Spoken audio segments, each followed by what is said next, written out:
Hello friends, તો હું આજે તમારી જોડે શેર કરીશ સરગવાના લોટિયા શાકની રેસીપી। એકદમ ઇઝી અને સરળ એવી રેસીપી છે। સ્વાદમાં ચટાકેદાર અને ટેસ્ટી એવી સરળ સરગવાની રેસીપી છે। નહીં ચણાનો લોટ શેકવાની ઝંઝટ કે નહીં વધારે કૂક કરવાની ઝંઝટ, 10 મિનિટમાં રેડી થઈ જતું શાક છે। તમે જોઈ રહ્યા છો કે અત્યારે સરગવો કેટલો હેલ્ધી અને ગુણકારી છે। તેનાથી સાંધાના દુખાવા, ડાયાબિટીસ, ઘણી બધી બીમારીઓ મટે છે। તો તેનું જ આજે આપણે શાક બનાવીશું। તો આગળ આપણે રેસીપી જોઈશું તે પહેલાં તમે મારી ચેનલને સબસ્ક્રાઈબ કરી દેજો અને બેલ આઇકન દબાવી દેજો। તો તેના માટે મેં 200 ગ્રામ જેટલો સરગવો લીધો છે। 2 ચમચી મીઠુંમાં પાણી નાખી ઉકાળી લીધો છે। તમે કુકરમાં એક વિસલ પણ વગાડી શકો છો। આવી રીતે સરગવો કૂક કરી લેવો, બહુ ઢીલો ના થઈ જવો જોઈએ। એક ડુંગળીની ગ્રેવી લીધી છે, એક ટામેટાની ગ્રેવી લીધી છે અને એક મોટી ચમચી ચણાનો લોટ, લસણ, આદું, મરચાં લીધા છે। અને હવે એક આપણે સ્લરી બનાવી દઈશું।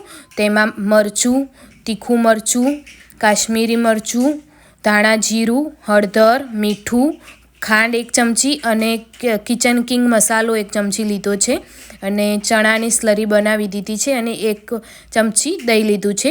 તેલ નાખીને આપણે સિમ્પલ એવો જીરાનો વઘાર કરીશું। રાઈ અને જીરાનો વઘાર થઈ જાય ત્યારે આપણે તેમાં હિંગ નાખી